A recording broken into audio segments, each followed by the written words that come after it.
Have you ever received a customer complaint? Even the best businesses have to face them. Although it can be stressful, complaints can help businesses learn, grow, and improve their relationships with their customers. I'm Sabina, a content manager at Survicate, a tool that organizes customer feedback, including customer complaints, in one place, making it easy and actionable. In this video, we'll talk about why it's important to address complaints and tips on how to handle them well. But first, what are customer complaints? Customer complaints are when someone tells a company or business that they are not happy with something they bought or a service they received. They provide valuable feedback on where your product or service may be falling short. And, maybe counterintuitively, they provide an opportunity to improve your relationship with your customers. In short, complaints can help your business grow and offer better products and services. So how should you handle customer complaints? Now we know that complaints are super important to help your product get better. But it's how you handle them that makes all the difference. If you argue back, you look weak to your customers. And trust me, you don't want that. Instead, stay cool and try to say sorry right away. This will let the customer calm down and let them know that you care about their feelings. After all, they just want to be heard. If you want a step-by-step guide, check out our video on how to respond to negative feedback in a way that will benefit you. There will be a link in the eye and in the description of this video. But for now, let's concentrate how to make handling customer complaints easier.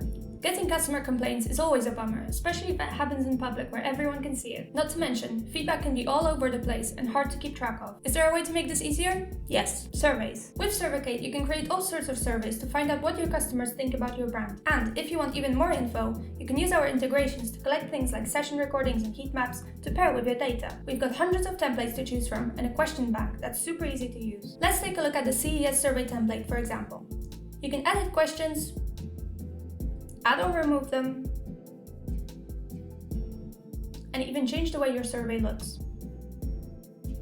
You can send surveys through email, links, your app, website, or even inside the intercom chatbot. All of your responses will accumulate in one place, the Analyze tab in the Survicate panel. We'll organize the answers by question to make feedback easier to keep track of. If your questions were closed-ended, you'll see charts and bar graphs. If they were open-ended, we'll give you a cool word cloud to recognize your customers' biggest pain points or what they most like about your product or service. So if you want to handle customer complaints like a pro, surveys are the way to go. It's also a way of making sure that complaints are kept private and not posted on social media or third-party review sites. It's essential you always stay calm, apologize, and try to address the problem. And don't let complaints get you down. Instead, treat them like an opportunity to improve your products and services and strengthen your relationships with your customers. Thanks for watching, and don't forget to subscribe for more tips on how to make your business grow.